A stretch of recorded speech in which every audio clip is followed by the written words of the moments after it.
Hi, I know I'm just a cat, but I believe in kindness. If you click subscribe under this video, you'll make my day. My sister got a car. I got silence. Fifth birthday in a row, nothing. Not a message, not a call, not even a damn Facebook reaction.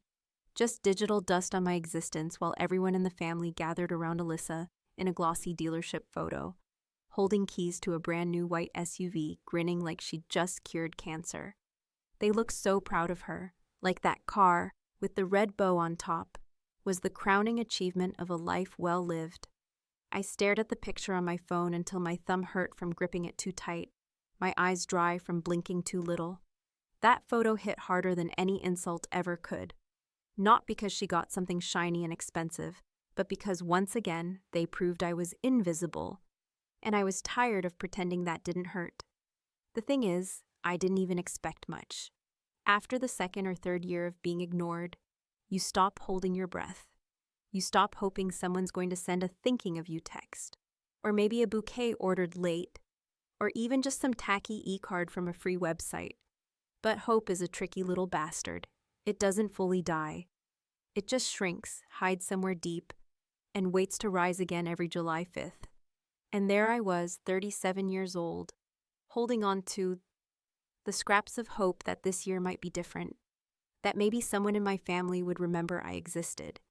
Instead, Alyssa got a car. And let me be clear, it wasn't her first.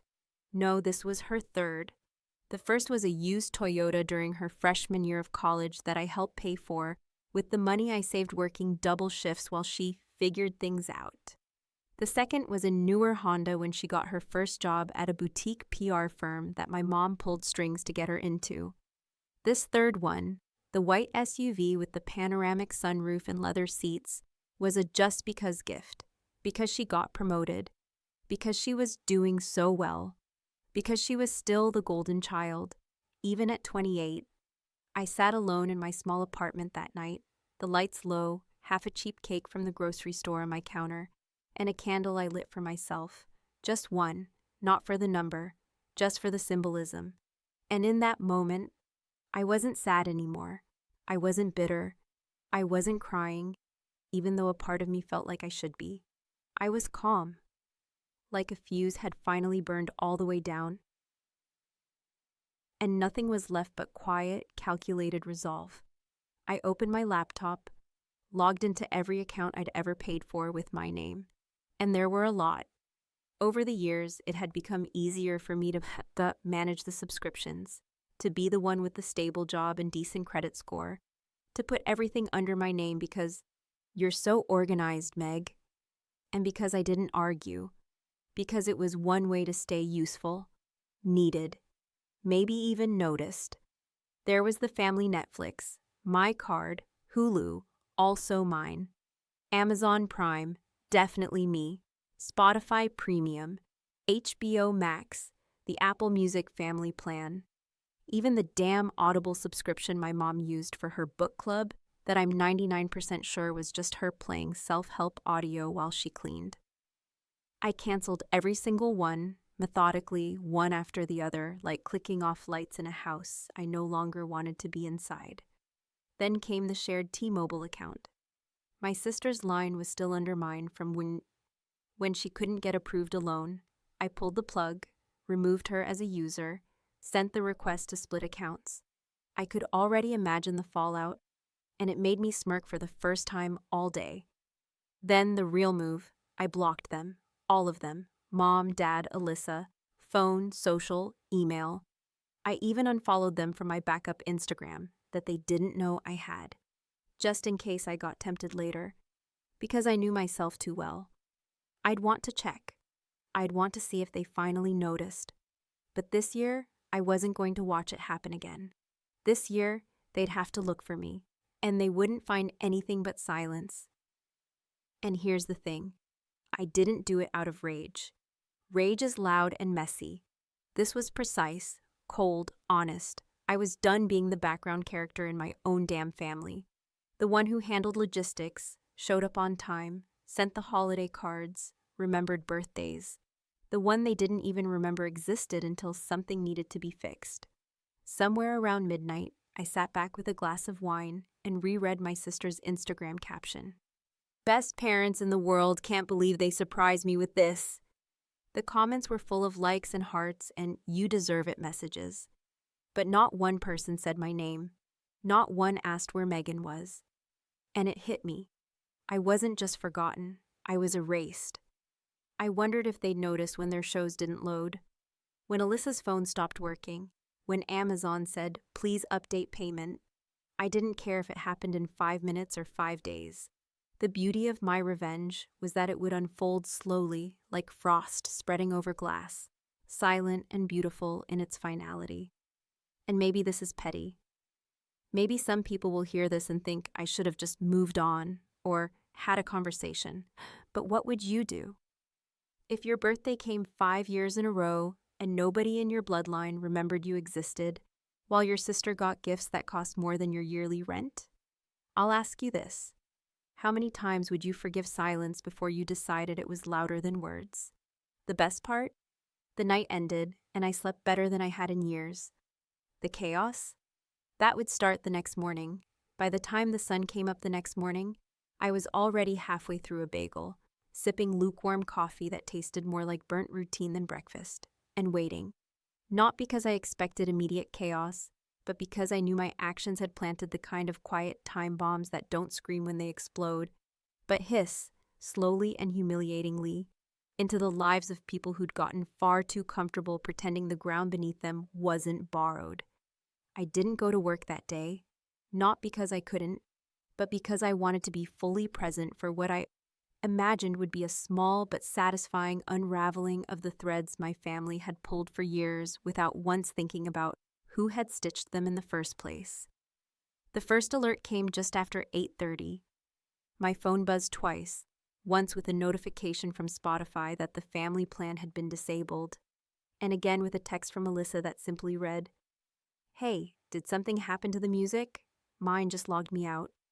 I stared at the message for a long moment, not because it surprised me, but because of how revealing it was in its cluelessness. No "how are you," no mention of my birthday, no curiosity about my well-being, just confusion about her playlist being gone. I could practically hear the tone, annoyed, entitled, as though life had glitched for a second and she was waiting for the tech support she didn't know she was about to lose permanently. I didn't answer, of course. I'd already blocked her number, but the text had come through via Wi-Fi, which meant she hadn't noticed yet that the phone line itself was compromised. I gave it another hour, and that's when the real unraveling began. Hulu sent out a message saying the account holder had removed all secondary profiles. My inbox began to flood with automated emails confirming cancellations. HBO Max, Netflix, Paramount Plus, even the family Kindle sharing program was deactivated. I watched it all pile up like dominoes toppling in digital silence, a string of small, quiet revolutions against the comfort they had built on my back. And then, just before noon, came the real showstopper. I was heating up leftover Thai food when my phone buzzed again. This time, a call from an unknown number. I ignored it, but then it rang again. And again.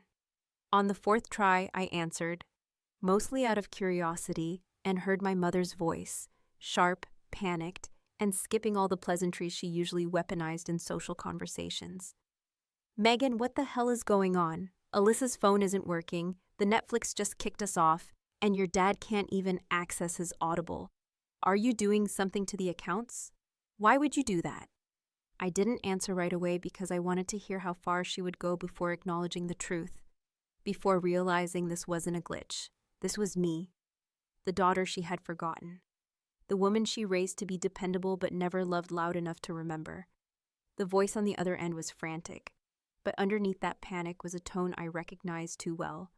Accusation masked as concern, confusion laced with disappointment, the same way she used to look at me when I didn't smile in family photos or refused to let Alyssa borrow my clothes because I knew they'd never come back. So I let her talk, let her rant, and when she finally stopped to breathe, I said calmly and clearly, "Did you remember what yesterday was?" The silence that followed was heavier than I expected. It stretched just long enough to make me wonder if she was about to fake it, about to say something like, "of course," or "we were going to call," But she didn't. Instead, I heard her sigh. Not the kind of sigh that says, I'm sorry, but the kind that says, I'm tired of this conversation, which ironically was the first real truth she'd said to me in years. I can't believe you'd be so petty, she muttered, her voice colder now. This isn't how family handles things. I nearly laughed, but I didn't. Instead, I said, family doesn't forget you 5 years in a row and then call you petty when you stop paying for their comfort. And then I hung up. Just like that. No drama, no cream. Just the sound of boundaries being built brick by digital brick. But that wasn't the end of it. That afternoon, Alyssa emailed me. A full-blown, essay-length email full of emotionally manipulative, guilt-tripping, fake concern, and the signature blend of, but I thought we were close, that only someone who never really paid attention to your life can write. She opened with, I didn't know you were upset, and ended with, I miss my sister, which would have been almost moving if not for the years she spent proving the exact opposite. The kicker? She didn't mention my birthday once, not even a late happy birthday. Just confusion and loss over the things she no longer had access to. I didn't reply. Instead, I printed it, highlighted the line where she said she thought I was being dramatic, and pinned it on my fridge next to an old photo of us as kids. In the picture, I was smiling because someone told me to. She was smiling because someone just handed her a gift. Even back then, the roles were set. I ordered dinner that night with my own credit card, something I used to let Mom use in emergencies. I'd canceled that card too. It felt good, not because I was hurting them, but because for once, I was choosing myself, even if it came 5 birthdays too late. By evening, there were more missed calls, more messages, more signs that the unraveling had reached full tilt. I kept my phone off, took a long bath, let myself float in silence. I knew it wasn't over. Families like mine don't go quietly. They manipulate, they guilt, they strategize. And sure enough, the next morning brought a message from my mother again. Just 5 words. We need to talk, urgently. Then came the last part, an unexpected sentence that slid into the bottom of the message like a knife. It's about your dad. The message sat on my screen like a landmine I didn't quite know how to approach. Those 5 simple words, it's about your dad, carried the kind of emotional weight my family had never really been honest enough to shoulder out loud. And as much as I wanted to believe that this was just another tactic in their well-worn playbook of guilt and manipulation, something about it felt off, different, as if the ground had shifted slightly beneath a structure I had assumed would always stand, no matter how fragile it had become over the years. I stared at the message for what felt like hours, rereading it, analyzing it. Not because I trusted my mother to speak the truth. God knows she had mastered the art of half-truths, omissions, and dramatic pauses. But because this wasn't like her. She didn't use urgently unless it involved a wedding, a death, or a public scene at a restaurant when the waiter got her order wrong. It had been years since I'd had a real, uninterrupted conversation with my father. Richard was the kind of man who could sit in a room with you for 3 hours, say less than 5 words, and somehow still make you feel like you disappointed him just by existing too loudly. He wasn't cruel, not overtly, and he didn't shout or criticize like some of the TV dads you grow up fearing. No, his weapon of choice was absence, silence, that impenetrable wall of apathy that made you feel like you were performing a one-woman play to an audience that had long since left the theater. Growing up, I always assumed he just didn't know how to be affectionate, that maybe he was raised by wolves in emotional suits.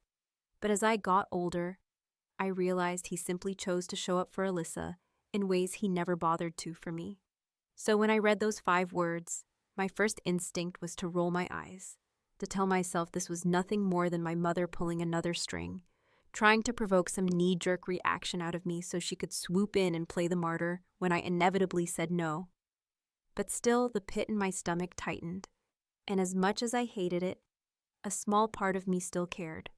Or at least it cared enough to wonder if the man who never came to my art shows, never remembered my work promotions, and hadn't called me in 2 years, was now the one whose health or life was suddenly on the line. I didn't reply to the message right away.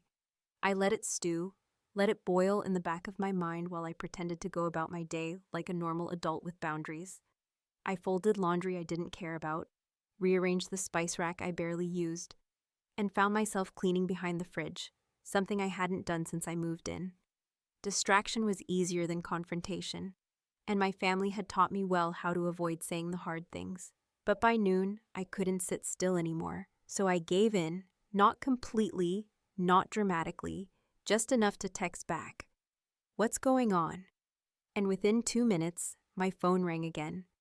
It was my mother, breathless and tense, launching immediately into the story like she'd been waiting for the curtain to rise.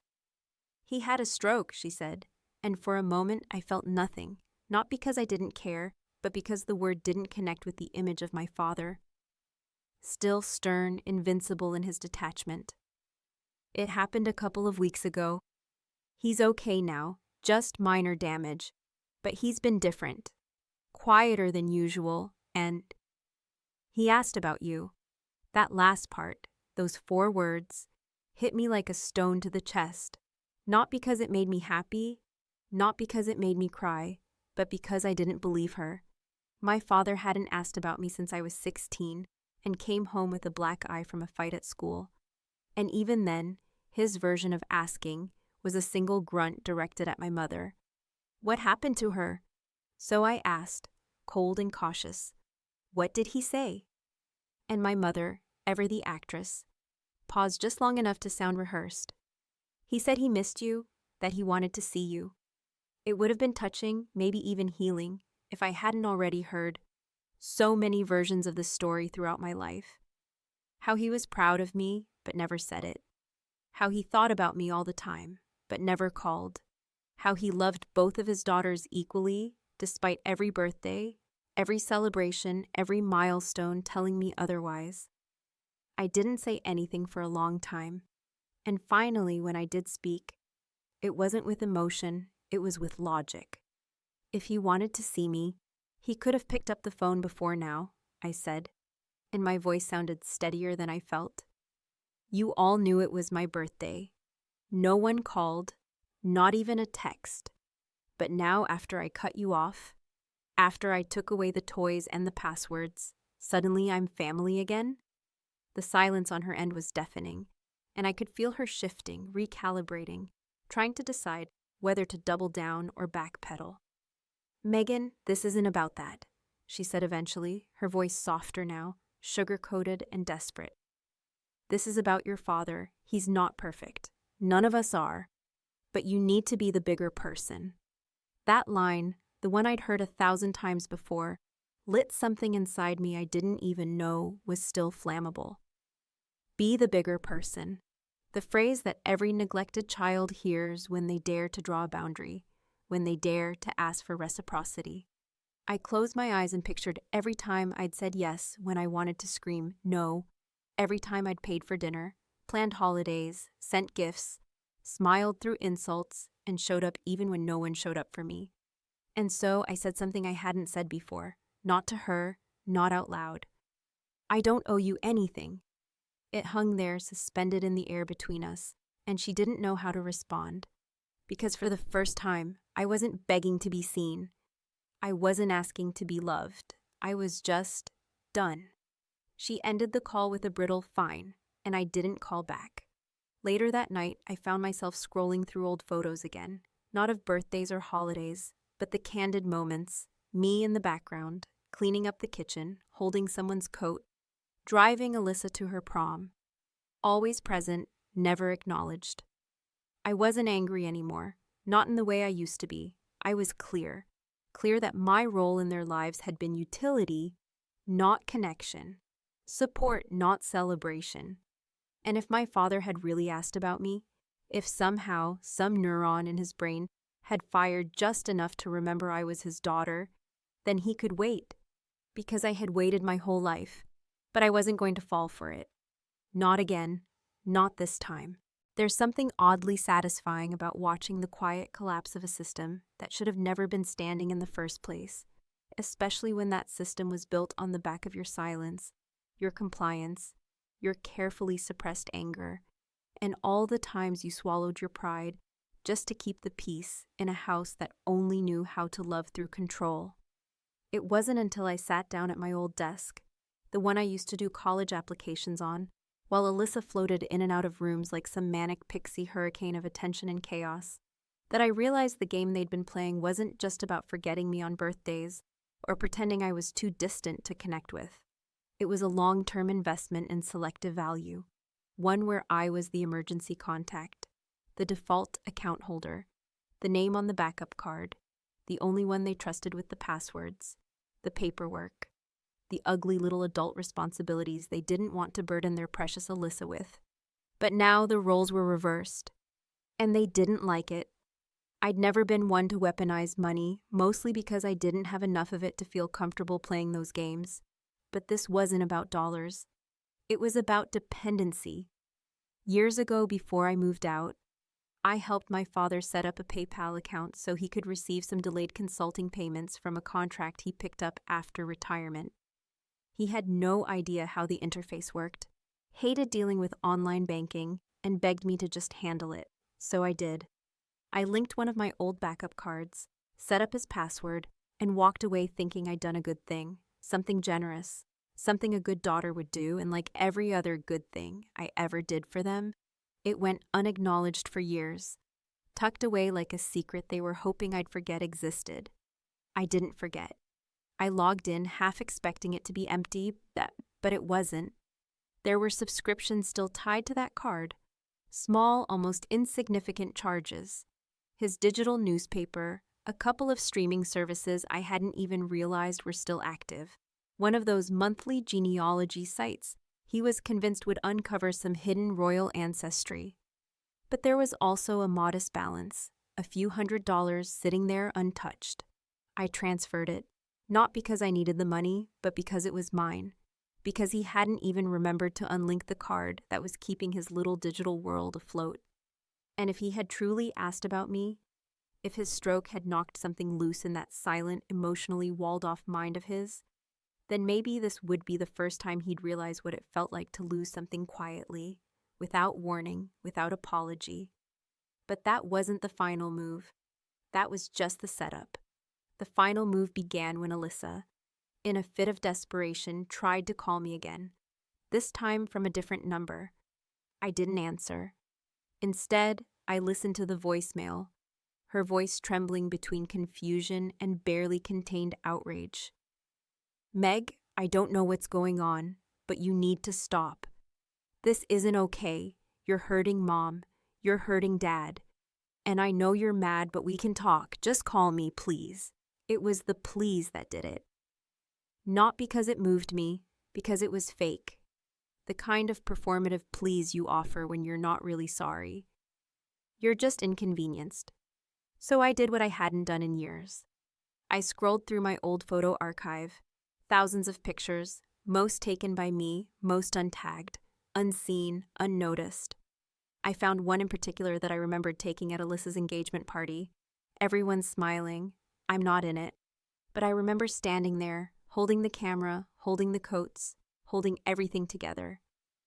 Later that night, I'd driven home alone, while they all toasted champagne in a hotel suite I paid for. The receipt never acknowledged, the contribution conveniently forgotten. I posted it, not to my public feed, to a private family Facebook group my mother had created 5 years ago, and then abandoned when no one interacted with it enough. It was still active, just hidden. I uploaded the photo, captioned it simply, "For every celebration I wasn't invited to, every card I never got, every thank you that died in your throats, this is for you." And then I uploaded the voicemail Alyssa left, edited it, just enough to loop the "you're hurting Mom" part with the "we can talk" part, the contradiction looping like a haunting little melody of guilt and selfishness. I didn't expect anyone to see it right away, but the digital footprint would remain. It was petty, yes, but it was real. It was the first time I stopped being the one who covered for everyone else's messes. Hours passed. Then my doorbell rang. I live in a small building. No one rings that bell unless it's deliberate. I looked through the peephole, and, of course, there she was, Linda, my mother, in full dramatic form, hair frizzy from what must have been a rush drive across town, eyes wide and blazing, voice muffled through the door as she shouted my name like I was a teenager who'd locked herself in a bedroom after refusing to do chores. "Open this door, Megan. You don't get to do this. You don't get to humiliate us like this. We're family." I didn't open it. I turned on my phone camera instead, hit record, let it roll as she yelled about betrayal, about disrespect, about how this isn't what adults do, and how your sister is crying. Do you even care? And somewhere in the middle of her rant, she said it. "You've always been the cold one." There it was in the sentence that summed up every interaction we'd ever had. I'd always been the cold one, the distant one, the one who was responsible and mature and capable, but never warm, never soft, never easy to love. That was the role they gave me, and they expected me to keep playing it forever. I stopped the recording, saved the file, sat on the couch and stared at the screen, not with triumph, but with a strange, hollow relief. Not because I'd won, but because I finally stopped trying to make them feel something they were never equipped to feel. That night, I ordered takeout again, opened a beer, watched one of the shows they used to stream on my account. Alone, peaceful. The best revenge is never rage.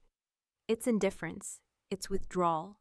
It's the quiet act of reclaiming your name, your time, your money, your space, and leaving them to stew in the silence they once gifted you so freely. I didn't hear from them for 2 full days, and then, finally, a card arrived in the mail. No return address, no handwriting on the envelope, just a card and cash in baht. The envelope was heavier than it should have been. Not just because of the cash tucked inside, but because it carried something far less tangible, something that weighed much more than a few folded bills. It sat on my kitchen table for nearly an hour before I touched it. The plainness of the handwriting-free exterior, taunting me with the exact same cold, detached energy I'd been raised to accept as love.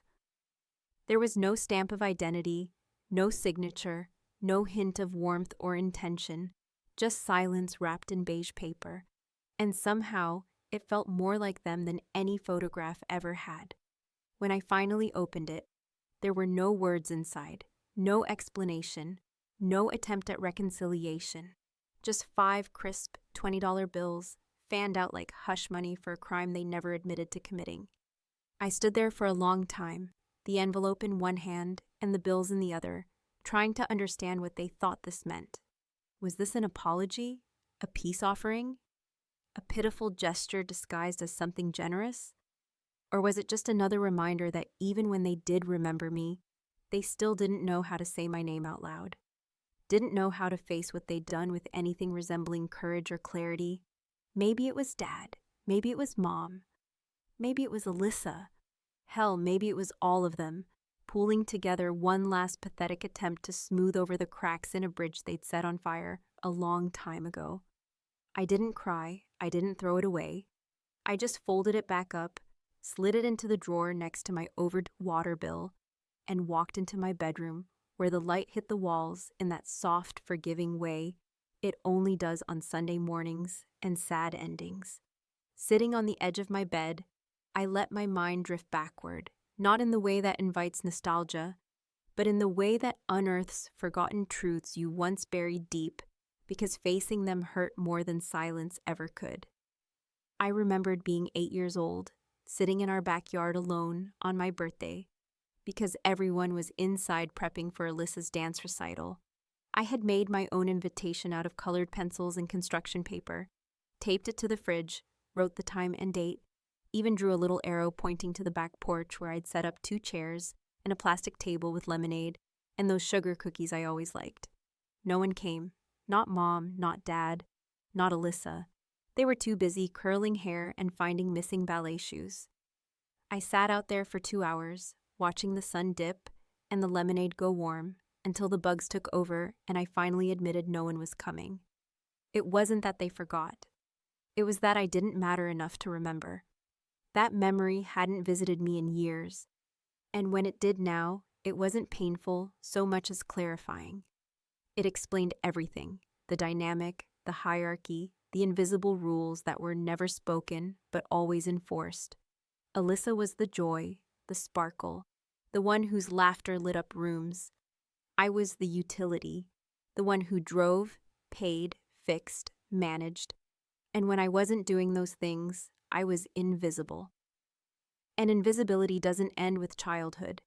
It calcifies into adulthood, hardening into resentment and quiet withdrawals, until one day you realize that every favor you did, every sacrifice you made, wasn't love. It was survival.